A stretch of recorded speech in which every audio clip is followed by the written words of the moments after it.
अब क्या बता रहे हैं, इंद्र कुबेर ईश की पदवी ब्रह्मा वरुण धर्मराया, विश्वनाथ के लोक को जाकर फिर भी उल्टा आया। असंग जन्म तो मरता होगे, जीवित क्यों नाम रह रे, द्वादश मध्य मैल मठ बोरे, बहोर न दे धरे रे। पूर्ण मोक्ष मार्ग कहाँ पर है? अभी तक हम 10वां द्वार ही मानते रहे, 10वां द्वार नहीं, वो तो 12वें द्वार में मोक्ष प्राप्त होगा। द्वादश मध्य महल मठ बोरे, फिर बहोर न दे धरे रे, क्योंकि इसके बारे में तत्वदर्शी संत बताएगा। और जहां तक इन ऋषियों और इनका ज्ञान था वो 10वें द्वार तक था। 10वें द्वार तक पहुंचे हुए लोग, वो व्यक्ति साधक महर्षि, वो जैसे महावीर जैन भगवान की तरह ऐसे ही चक्कर काटते रहे। फिर बताते हैं, दोजक बीच सभी ते देखे राजपाट के रसिया।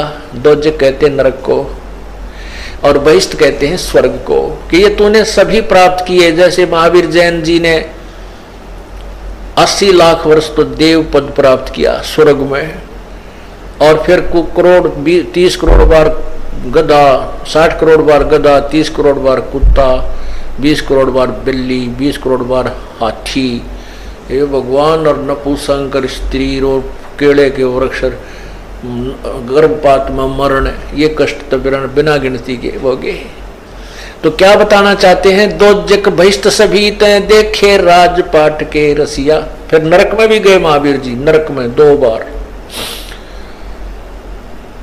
3 लोक से तिरपत को ना ये मन भोगी खसिया। सतगुरु मिले तो इच्छा मेटे, पद मिल पदे समाना, चल हंसा उस लोक पठाऊं जो आद अमर अस्थाना। संत मिले, वो सतगुरु मिले, तत्वदर्शी संत मिले तो यहाँ काल के लोक की इच्छा समाप्त करे। सतगुरु मिले तो इच्छा मेटे कि यहाँ की कोई भी वस्तु प्राप्य नहीं है, प्राप्त करने योग्य नहीं है। और ये वैसे स्वाभाविक जो परमात्मा ने हमें दी है, ये बहुत दे रखी है, घनी दे रखी है, लेकिन हम इसी में व्यवस्था बढ़ाते रहते हैं, ये और हो जा, ये और हो जा, ये और हो जा। कहते हैं ये तभी छूटेगी जब आपको तत्व ज्ञान हो जाएगा, संत मिलेगा। क्या मांगू कुछ थिर न रहाई, देखत नैन चला जग जाई। 1 लख पूत 1.25 लख नाती, उस रावण कै दीवान बाती। आवत संग ना जात संगाती, क्या होया दर बांधे हाथी। सतनाम गो निजमत ये ही। कहते परमात्मा की भक्ति करो, और यहां अगर क्या मांगोगे, मान लिया आप एक पुत्र मांग लेते हो और 2 मांग लेते हो, तो उससे क्या हो जाएगा। आज हमारे दादे परदादे, 3रे 4थे 5वें 6ठे ने कौन याद करता, कभी याद आवा आपका, विचार करके देखना। कहते सोपन में भी ना आते, ये तो कोई पितृ पूजन वाले वैसे कभी याद दिवा, साल भर में थारे श्राद्ध काटने उस दादा के, वो भी मजबूरी में करने पड़ते थे। और वो जब वर्तमान में था, उसको ये करट लाग रही थी, मेरा वंश चल जा, मेरा वंश चल जा। मात पिता मिल जाएंगे 184 माही, सतगुर सेवा और बंदगी बाई फेर मिलन की ना। मात पिता तो बहुत मिल जाएंगे, गधा का जन्म होगा उड़ा मात पिता, कुत्ते का जन्म होगा वह मात पिता हैं, और भाई पशु पक्षियां के वहां जन्म होगा वहां भी मात पिता मिल जाएंगे। अब वो दादा जो केवल वंश चलाने के चक्कर में था, वो मनमाना करा कि गधे की जूनी में घूम रहा है, के मेरा कुत्ता बना हुआ है, और यहाँ वंश चल भी रहा तो उसको क्या मिल गया। तो इससे परमात्मा कहते हैं कि परमात्मा की राजी में, रजा में राजी रहिए। यदि आपको वो देता है, संतान दी है, उसकी सेवा कीजिए, क्योंकि आपका कोई उसका संस्कार उलझ रहा है। आप देख रहे हो एक पुत्र बाप को कितना तंग करे, वो पिछले जन्म का शत्रु है, उस बाप ने भी उसको सता रखा है पिछले जन्म। या ये हो सकता है कि वो अपना नया कोई पाप इकट्ठा कर रहा है, या कोई सुखी नहीं है। ऐसे ही पुत्री है, माता पिता से ऊपर का होकर कि ऐसे गलत बच्चे के साथ उसने संयोग जोड़ने की चेष्टा कर ली, माँ बाप का रोना पीटना बिरानमटी होगी। तो कहने का भाव यह है कि हम इन बच्चों से अपना सुख मानते हैं, नहीं, सुख नहीं है। हाँ, परमात्मा ने हमारे को दिए हैं तो इनका कर्तव्य हमारा फर्ज बने है कि हम इनका पूरा कर्तव्य करें। इनके सब कार्य को सहयोग दें और अपने परमात्मा के बच्चे समझकर इनको प्यार दें। जैसे एक नौकरानी होती है, वो स्वामी अपने मालिक के बच्चों को अपने बच्चों से भी ज्यादा प्यार देती है, उनको नवाती है, कपड़े धोती है और स्कूल में छोड़ के आती है, खाना बनाती है, उसकी हर तरह की सुविधा का ध्यान रखती है। उसको ये डर रहता है कि कहीं तेरा स्वामी तुझसे नाराज ना हो जाए और बच्चों की सेवा ठीक ना कर सकूं। ठीक इसी प्रकार जो आपको संतान भगवान ने दी है, ये परमात्मा के बच्चे हैं और हम इनके नौकर हैं, हम इनके वो आया है और हमने इनका पूरा कर्तव्य करना है। इनके कर्तव्य में हमने कभी भी वो नहीं करना है, गफलत नहीं करनी, पूरी तरह इनका पूरा प्यार देना है, मालिक के बच्चे समझकर। अपने नहीं है ये हमारी भूल टूट जानी चाहिए, ये अपने नहीं है, ये मालिक के बच्चे, हम इनके सेवादार भेज रखे हैं। इनके किस्मत का हमें पैसा मिल रहा है, इनकी परवरिश के लिए हमें पैसा मिल रहा है, हमने इनका पूरा कार्य इनका करना है। और जब उस नौकरानी को वहां से निकाल दिया जाता है, एक दास जब ये सर्विस करता था, हमारा एक ऑफिस था गली के ऊपर ही, और वहाँ थोड़ी सी दूरी पर एक फैक्ट्री मालिक था, उसकी कन्या थी छोटी सी, 7-8 वर्ष की होगी, 9-8 वर्ष की। उसको एक नौकरानी लेकर आती थी, उनका स्कूल उसके घर से ज़्यादा आधा किलोमीटर भी नहीं था, तो कोई गाड़ी और उसकी व्यवस्था नहीं करते थे, वैसे वो थोड़ी दूरी पर ही था। तो जेठ के महीने में वो नौकरानी छोटी सी छतरी को उस लड़की के ऊपर तान के चलती थी, उसको छाया में रखती थी, आप धूप में चलती थी और छोड़ के आती थी, लेकर आती थी। और जब वो उसको इतना प्यार था, उसके प्रति इतनी श्रद्धा थी, और जब वो वहां से नौकर से निकाल दी नौकरी से, फिर वो झांक के भी ना देखती उसका ना, क्योंकि वो उसकी थी नहीं, वो मालिक की थी। और मालिक की बच्ची की अगर हम पूरी सेवा नहीं करती तो उसको तनख्वाह नहीं मिलती, नुकसान उसको हानि होती। ठीक इसी प्रकार जो बच्चे भगवान ने आपको दे रखे हैं, उनकी नौकरी आपकी ड्यूटी दे रखी है और आपने करनी है, उसमें भी गफलत नहीं करना। गफलत करते हो तो फिर भगवान के दोषी हो जाते हो। और जिसको परमात्मा ने नहीं कुछ दिया है, मान लो जिसके संतान नहीं दी है, अब संसारिक जो काल के व्यवस्था में तो लोग उसको इतना परेशान कर देते हैं कि ये बिना औलादा है, इसकी तो शक्ल भी नहीं देखनी चाहिए, ऐसा बुरा हाल कर देते हैं कि एक सुबह बगैर निसंतान के दर्शन हो गया, तो फूट गए बाग मेरे। तो वो इतना मायूस कर देते हैं उस बहन और उसको भाई को जो निसंतान है, ये नकली लोग, कि वो बेचारे दुखी होकर रो कर चाहे कहीं से कोई उठ पटांग काम करके वो संतान प्राप्ति की ही कोशिश करते रहते।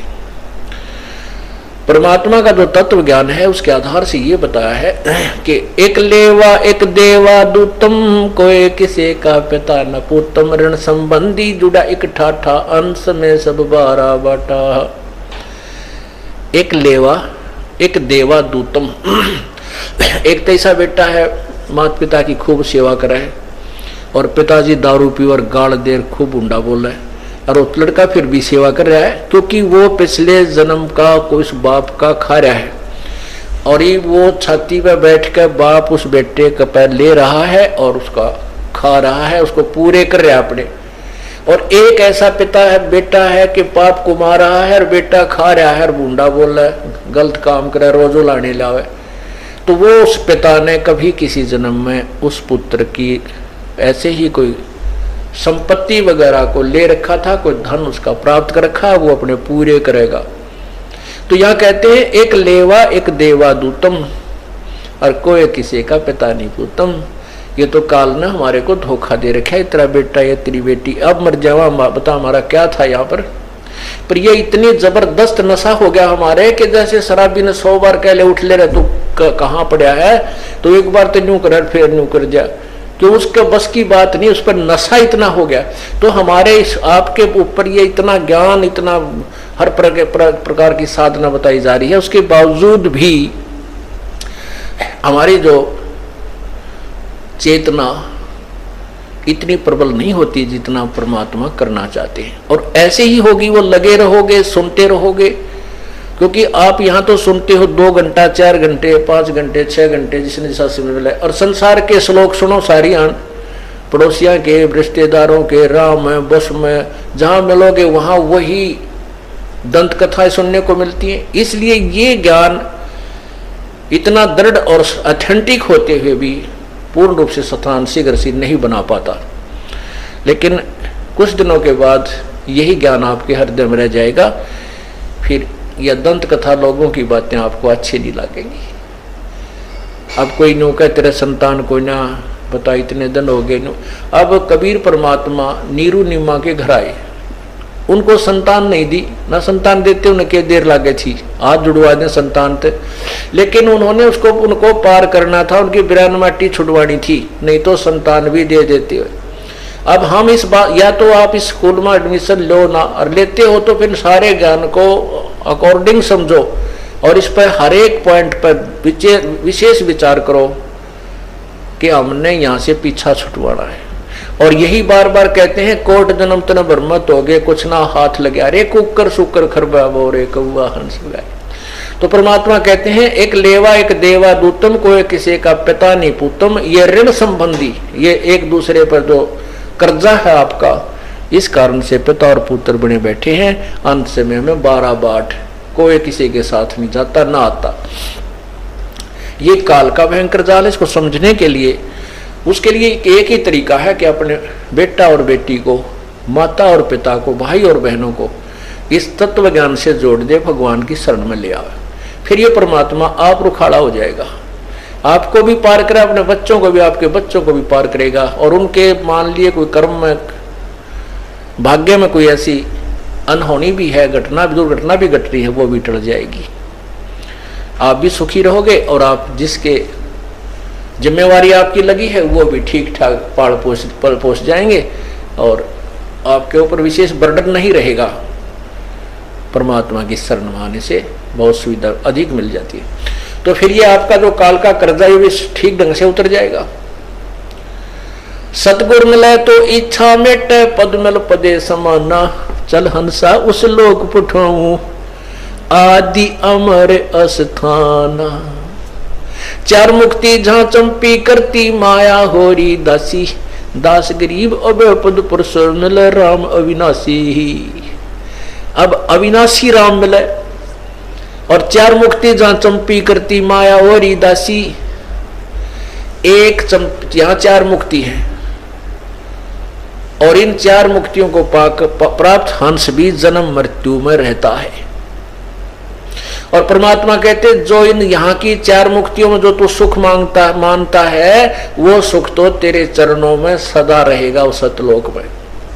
और यहाँ का यहाँ की जो मुक्तियां हैं वो रहती नहीं, वो समाप्त होती हैं। 4 मुक्ति जहां चंपी करती, माया होरी दासी, दास गरीब अभय पद पर से, वो मिले राम अविनाशी। इन नासवान रामों से हम संपर्क बनाते रहे, ये भी मरते रहे, हम भी मरते रहे। अब गीता जी के 15वें अध्याय के 70वें श्लोक में कहा कि उत्तम पुरुष है तू अन्य परमात्मा इति उदारते। ये लोक तरह अविश्य विभर्ति अवैश्वर है, जो 3 लोकों में प्रवेश करके सबका धारण पोषण करता है, वो अविनाशी परमात्मा है। और वो क्षर और अक्षर, ब्रह्म और परब्रह्म से भी कोई और परमात्मा है। तो वही इसी के विषय में कहते हैं, 4 मुक्ति जहां चंपी करती सतलोक में, और या माया होरी दासी, और दास गरीब अभय पद पर से, वहां कभी मृत्यु नहीं, या मरण का डर सबसे ज्यादा, और वहां कभी मृत्यु नहीं होती। और वो मिले राम अविनाशी, वास्तविक अविनाशी परमात्मा की प्राप्ति होगी और हमारा सदा के लिए ये दीर्घ रोग कट जाएगा। सत साहिब।